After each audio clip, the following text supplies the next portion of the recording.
हाय, आपके साथ मैं हूं Surbhi Sharma. India TV YouTube channel subscribe करिए, बेल आइकन दबाएं।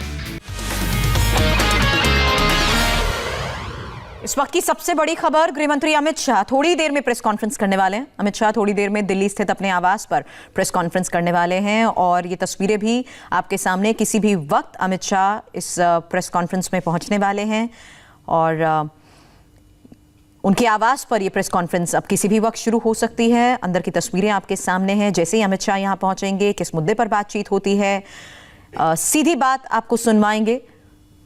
हालांकि उनके आवास की तस्वीरें आप देख रहे हैं। दिल्ली में अपने आवास पर यह प्रेस कॉन्फ्रेंस अब किसी भी वक्त शुरू हो सकती है। गृह मंत्री अमित शाह थोड़ी देर में प्रेस कॉन्फ्रेंस करने वाले हैं और इस प्रेस कॉन्फ्रेंस में सीधे आपको हम लेकर चलेंगे। इस प्रेस कॉन्फ्रेंस के साथ साथ हमारी नज़र नंदीग्राम पर भी है, जहां थोड़ी देर में ममता बनर्जी भी पहुंचने वाली हैं। और फिलहाल ये दिल्ली में अमित शाह के निवास की तस्वीरें आप देख रहे हैं, जहां पर वक्त बताया गया था कि किसी भी वक्त अब ये प्रेस कॉन्फ्रेंस शुरू हो सकती है। बस इंतजार अमित शाह के पहुंचने का यहां पर किया जा रहा है। हालांकि जो हलचल यहां पर नजर आ रही है उसके मुताबिक किसी भी वक्त ये प्रेस कॉन्फ्रेंस अब शुरू हो सकती है। अमित शाह आप देख रहे हैं पहुंच चुके हैं और क्या बड़ी बातें कहते हैं, सीधी बात आपको सुनवाएंगे।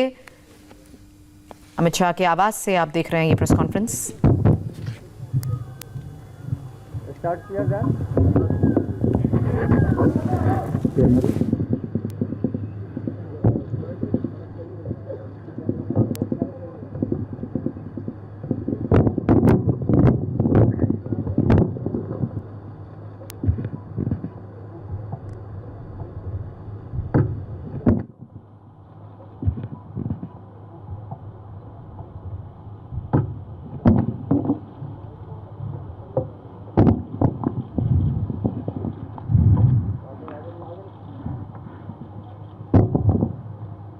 आप सभी का स्वागत है। कल 5 राज्यों के चुनाव में से 2 राज्यों में प्रथम चरण का मतदान समाप्त हुआ है। सबसे पहले तो मैं भारतीय जनता पार्टी की ओर से,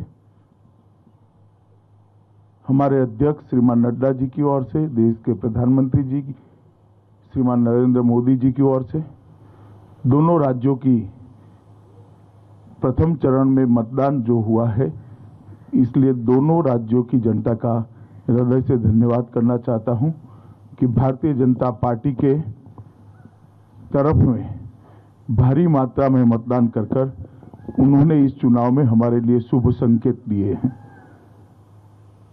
पश्चिम बंगाल में 84% से ज्यादा मतदान और आसाम में 79% से ज्यादा मतदान, ये मतदाताओं का भारी उत्साह बताता है। ये दोनों राज्य, आसाम कुछ सालों पहले और बंगाल इस चुनाव के पहले हर चुनाव में चुनावी हिंसा के लिए जाने माने वाले राज्य हैं। दोनों जगह मतदान शांतिपूर्ण हुआ है। एक भी व्यक्ति की जान कहीं पर नहीं गई है। मैं मानता हूं ये लोकतंत्र में आने वाले दिनों के लिए दोनों राज्यों के लिए शुभ संकेत है। मित्रों, दोनों राज्यों के कार्यकर्ता, हमारे जो फील्ड में बूथ तक के पार्टी के प्रचार करने वाले प्रमुख लोग हैं और जिला स्तर और प्रदेश स्तर के हमारे नेतृत्व गण से चर्चा करने के बाद मैं मानता हूं कि बंगाल में हम 30 में से 26 सीट से ज्यादा भारतीय जनता पार्टी विजयी हो रही है और प्रचंड बहुमत के साथ सीटें जीत रही हैं। हमारी सीटें भी बड़ी मात्रा में बढ़ रही है और सीटों पर जीत का अंतर भी, मार्जिन भी बहुत बड़ी मात्रा में बढ़ रहा है। जहां तक आसाम का सवाल है, 47 में से 37 सीटों से ज्यादा, 37 सीटों से ज्यादा भारतीय जनता पार्टी विजय प्राप्त करेगी। इसके साफ संकेत भारतीय जनता पार्टी की चुनावी मशीनरी से हमें मिले हैं और मैं मानता हूं कि दोनों राज्यों ने एक सकारात्मक मतदान किया है।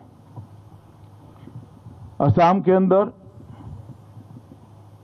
आतंकवाद मुक्त असम, आंदोलन मुक्त असम, विकास के रास्ते पर चल पड़ा हुआ असम, रोजगारी के रास्ते पर चल पड़ा हुआ असम, इसके पक्ष में साफ मैंडेट दिखाई पड़ता है।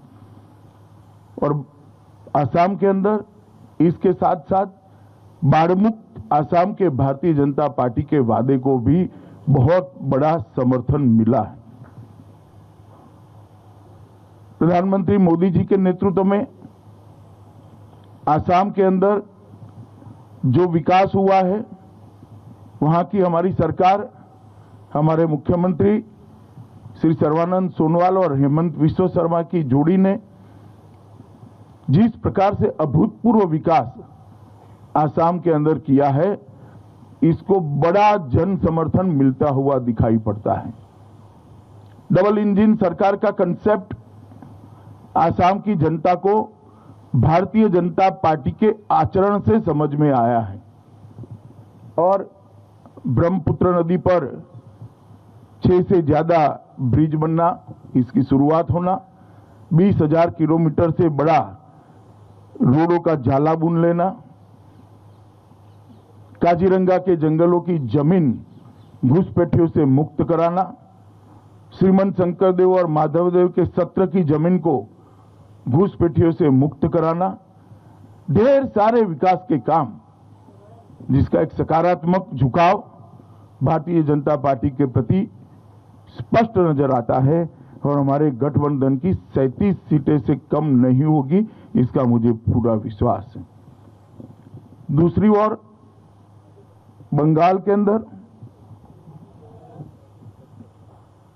अंदर जिस प्रकार का तुष्टीकरण का माहौल था, जिस प्रकार से बेरोक-टोक घुसपैठियों का घुसना चालू रहा, जिस प्रकार से पूरा बंगाल जन कल्याण के पैसे सरकारी मशीनरी और सत्ताधारी पार्टी मिलकर हड़प करते रहे, भ्रष्टाचार की भेंट चढ़ गए, जिस प्रकार से अम्फान का रिलीफ रिहेबिलिटेशन हो या कोरोना के खिलाफ लड़ाई हो, जिस प्रकार से अव्यवस्था और अफरा तफरी देखी गई और औद्योगिक विकास, महिला सुरक्षा, ये सब में घोर निराशा और हताशा बंगाल की जनता को प्राप्त हुई है।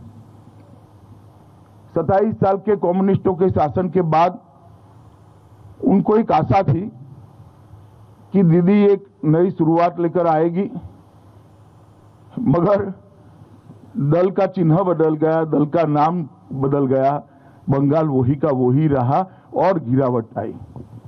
और उस वक्त मोदी जी के नेतृत्व में हमने जो सोनार बांग्ला का एक विजन दिया है, हमने बंगाल की जनता के मन में एक आशा की जोत जगाने में हम सफल रहे हैं कि अन्य राज्यों की तरह बंगाल भी सुजलाम सुफलाम हो सकता है, बंगाल भी विकसित हो सकता है, बंगाल के अंदर भी शांति हो सकती है, बंगाल के अंदर भी तुष्टीकरण से बगैर संविधान की योजना के तहत कोई सरकार चल सकती है, बंगाल के अंदर भी धार्मिक स्वतंत्रता सभी धर्मों के लोगों को मिल सकती है।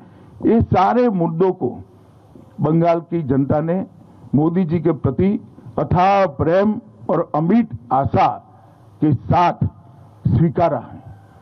जो कार्यकर्ता चुनाव के फील्ड में थे, सुबह सुबह थोड़ी दहशत थी कि हर बार की तरह गुंडे चुनाव को प्रभावित करेंगे, प्रदूषित करेंगे, परंतु मैं चुनाव आयोग को बधाई देना चाहता हूं कि बंगाल के अंदर शांतिपूर्ण चुनाव कराने में चुनाव आयोग को सफलता मिली है। आप सभी लोग भी जानते हैं, विगत कई सालों से बंगाल के अंदर चुनाव में हिंसा आम हो गई थी। आप लोगों ने उसको कवर करना भी छोड़ दिया था, क्योंकि आप समझते थे वो तो होना ही है। ये पहला चुनाव सालों के बाद हो रहा है जहां एक भी व्यक्ति के मरे बगैर, एक भी बम फटे बगैर, एक भी गोली चले बगैर, एक भी बूथ में रीपोलिंग हुए बगैर बंगाल का चुनाव हो रहा है। मैं मानता हूं ये बहुत शुभ संकेत है। बंगाल की महिलाओं का भी मैं विशेष आभार प्रकट करना चाहता हूं, क्योंकि महिलाओं ने बढ़ चढ़कर भारतीय जनता पार्टी के पक्ष में मतदान किया है। और मैं मानता हूं कि प्रथम चरण में 26 सीटों से जो शुरुआत हुई है, हमारे लक्ष्य 200 पार को सिद्ध करने में हमें बड़ी सरलता रहेगी। इसी तरह से चुनाव आगे बढ़ता रहा, भारतीय जनता पार्टी 200 से ज्यादा सीटों के साथ बंगाल में सरकार बनाएगी, इसका मुझे विश्वास है। भाजपा के सभी कार्यकर्ताओं का विश्वास है। आसाम में भी अभी जो सीटें हैं, इससे ज्यादा सीटों के साथ हम पूर्ण बहुमत की भारतीय जनता पार्टी की सरकार बनाएंगे। आप लोगों का बहुत बहुत धन्यवाद। अब पूछ सकते हैं आप।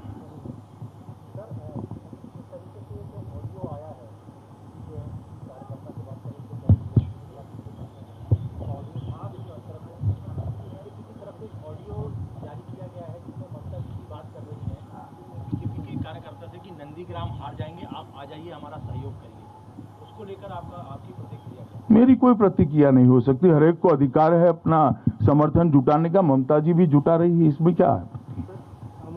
कांग्रेस कल चुनाव आयोग को शिकायत भी की थी कि शुरुआती दौर में जिस तरह से लगातार नंबर नहीं आ रहे थे, गड़बड़ियों की आशंका जताई जा रही है तृणमूल कांग्रेस की तरफ से। नहीं, मगर क्या गड़बड़ी? तृणमूल कांग्रेस के एक भी पोलिंग एजेंट ने कोई फरियाद नहीं करी है। गड़बड़ी तो पोलिंग बूथ के अंदर होती है। गड़बड़ी नहीं हुई वो उनकी कंप्लेन है, मगर वो अच्छे से बोल नहीं पाते हैं, कि बोलने में थोड़ा संकोच होता है कि इस बार हम गड़बड़ी नहीं कर पाए हैं, यही कंप्लेन है उनका। एक मिनट, रंधावा रुक जाइए। आप 30 तारीख को नंदीग्राम जा रहे हैं, रोड शो हो रहा है, यहाँ तो उस दिन ममता बनर्जी भी अपना तो क्या उस दिन नथिंग स्पेशल। नंदीग्राम हमारे लिए एक सीट है। मैं नंदीग्राम के मतदाताओं को इतना ही कहना चाहता हूं कि बंगाल के अंदर परिवर्तन अगर करना है तो बंगाल की 200 सीटों ने परिवर्तन करना पड़ेगा। नंदीग्राम अकेला ही कर दे तो बंगाल के अंदर अपने आप परिवर्तन हो जाएगा। तो मेरी बंगाल के नंदीग्राम कॉन्स्टिट्यूएंसी के मतदाताओं को अपील है कि परिवर्तन तो आपके ही हाथ में है, आप अकेले ही कर दीजिए, परिवर्तन हो जाएगा। विकास भदौरिया जी। अमित भाई, अभी तो पहले चरण का मतदान हुआ है, ऐसे कौन से संकेत हैं जिनके आधार पर आप ये एनालिसिस कर सकते हैं कि ये जो 84% मतदान आपके पक्ष में हुआ है, और दूसरा यही मोमेंटम आगे भी 7 चरणों में बरकरार रहेगा? देखिए विकास जी, ये मैं तो चुनाव के पहले से कर रहा हूं कि 200 सीटें आएगी। आप लोग कई बार मेरी बात मानते नहीं हैं, मगर मैं बताता हूं 200 से ज्यादा सीटें आएगी, क्योंकि जब हम प्रचार में जाते हैं, जब संगठन के काम करने के लिए जाते हैं, बंगाल की जनता के जो उद्गार होते हैं, बंगाल की जनता की जो भावनाएं होती है, इनकी संवेदनाएं होती है, वो हमें स्पर्श करती हैं। और इससे मालूम पड़ता है कि बंगाल की जनता त्रस्त है। सभी वादे मां माटी मानुष के खोखले साबित हुए हैं और बंगाल के अंदर पूर्ण संपूर्ण परिवर्तन होने जा रहा है। मेघा प्रसाद, टाइम्स नाउ। सर, आप अमित सर, आप कल अहमदाबाद में थे। कुछ ऐसी रिपोर्ट्स आ रही हैं कि शरद पवार जी और प्रफुल्ल पटेल जी दोनों चलिए, सब चीजें सार्वजनिक नहीं होती है। नवजोत रंधावा, रविंद्र सिंह, जी न्यूज। बीजेपी लगातार आरोप भी लगाते रही है कि टीएमसी बीजेपी कार्यकर्ताओं की हत्या करते रहे, हिंसा काफी हुई, और आप कई कार्यकर्ताओं से मुलाकात भी की उनके परिवार से। अब बीजेपी के ही जो शामिल हो गए हैं उनसे ममता बनर्जी खुद फोन कर रही हैं कि हमें समर्थन करो। एक तरफ हिंसा और दूसरी तरफ इस तरह की अपील। आपको लग रहा है कि जमीन खिसकने का डर है, या फिर वो अपने लोगों को वापस लेना चाहती है? जमीन खिसकने के लिए टेलीफोन कॉल का परिचायक होना जरूरी नहीं है।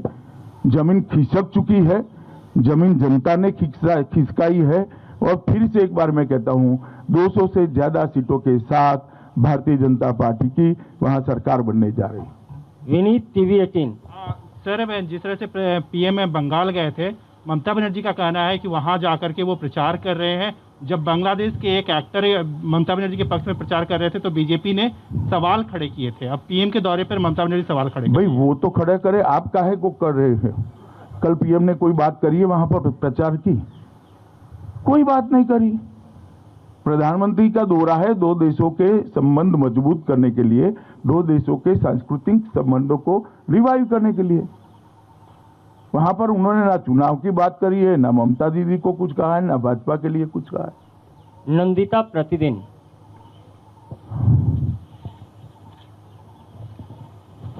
तृणमूल कांग्रेस बार बार आरोप लगा रही है कि आप लोग ईसी को कंट्रोल कर रहे हैं। इस संदर्भ में कल उन्होंने एक टेप भी निकाला है जिसमें आपके दो नेता बात कर रहे हैं और वो लोग डिमांड है कि उसमें जो बातचीत हुई है उसी बेसिस में ईसी ने स्टेप्स लिए हैं। ऐसा है, ये बातचीत को जरा ध्यान से सुनिए। मुझे लगता है आपको ममता जी का आरोप ब्रह्म वाक्य लगता है, ध्यान से सुना नहीं है।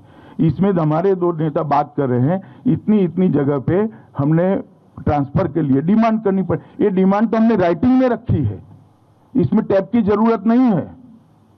ब्लैक एंड व्हाइट में लिख कर दिया है। एक नेता दूर थे, दूसरे नेता हेडक्वार्टर पे थे, वो फीडबैक दे रहे हैं कि ये कॉन्स्टिट्यूंसी के लिए भी कंप्लेन करो, इनके भी ट्रांसफर के लिए कहो।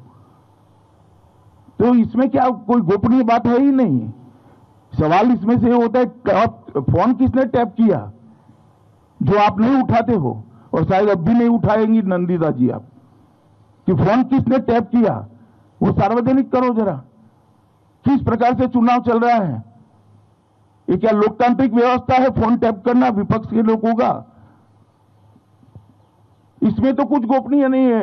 ये जो बात हुई है हमने ब्लैक एंड व्हाइट में टाइप कर चुनाव आयोग को दिए। क्या बम फोड़ा है उन्होंने इसमें बड़ा? आप लोगों को लगता है बड़ा कूप निकल कर आ गया, कुछ नहीं है। हमने राइटिंग में दिया है बाबा चुनाव आयोग को। मगर मूल इसके अंदर सवाल तो ये है कि फोन कैसे टैप हुआ, किसकी सूचना से हुआ, किसकी परमिशन से हुआ। और चुनाव आचार संहिता लागू हो जाने के बाद सरकार फोन टैपिंग की सूचना दे सकती है without consent of election commission. इसमें तो एक क्वेश्चन एराइज होता है, ये आपको तृणमूल कांग्रेस की प्रेस कॉन्फ्रेंस में पूछना चाहिए था। प्रेमांशु आनंद बाजार पत्रिका।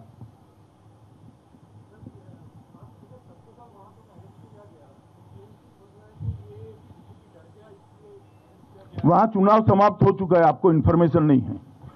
कल चुनाव पैक हो चुका है, कल तक चक्रधर महतो ओपन थे।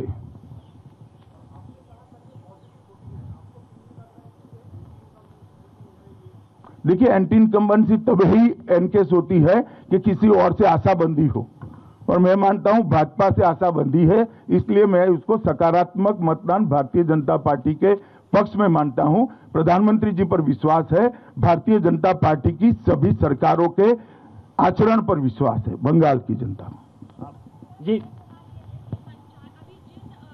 जरा माइक ले लीजिए।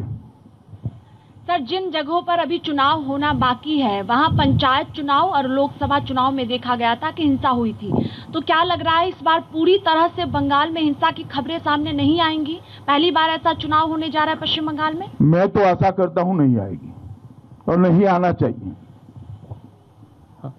अगला sir, I am asking about Kerala. Kerala की सरकार ने अब ये जुडिशियल इंक्वायरी लॉन्च किया है सेंट्रल एजेंसी के खिलाफ। इसके अलावा वो क्या कर सकते फेस सेविंग के लिए? गोल्ड स्कैम में उनके प्रिंसिपल सेक्रेटरी पकड़े जाने के बाद उनके पास और कोई चारा ही नहीं है। तो बहुत नेचुरल रिएक्शन है, मुझे इसमें आश्चर्य नहीं हो रहा है। ये फेस सेविंग की कोड़ी एक्सरसाइज है। नीलू रंजन दैनिक जागरण। वहाँ पे पश्चिम बंगाल में सुरक्षा इंतजाम पहले भी बहुत ज्यादा होते थे, उसके बाद भी हिंसा होती थी, इस बार नहीं हुई है। तो क्या ये तृणमूल के लोग जो हिंसा करने वाले थे वो समझ गए कि सत्ता बदलने वाली है? नहीं, जनता की जागृति इतनी है कि जनता से हिंसा करने वाले डरते हैं। शीला भट्ट। बोलिए। दिल्ली में शीला भट्ट फ्रॉम दैनिक भास्कर ऑनलाइन। अमित भाई, एक दिल्ली मीडिया में ऐसा माहौल है, जो समझने वाले और जो ग्राउंड विजिट करके आए हैं, कि इस वेस्ट बंगाल इलेक्शन बहुत रोचक है, लेकिन इस वक्त उसके एनालिसिस में माना जाता है कि भारतीय जनता पार्टी का मोमेंटम है, लेकिन ममता बनर्जी भी अपना दम दिखा रही है और टीएमसी की एज है। इस दिल्ली का मीडिया हमेशा से परिवर्तन भांपने में असफल रहता है। आपको यूपी के 2 लड़के भी जीतते हुए दिखाई पड़ते थे, आपको उत्तराखंड में भी परिवर्तन नहीं दिखाई पड़ता था, आपको आसाम, मणिपुर और त्रिपुरा में भी परिवर्तन नहीं। मुझे लगता है और जमीन पर दिल्ली के मीडिया को जाने की जरूरत है। आप भी जाइए जरा। अंतिम सवाल है पीछे।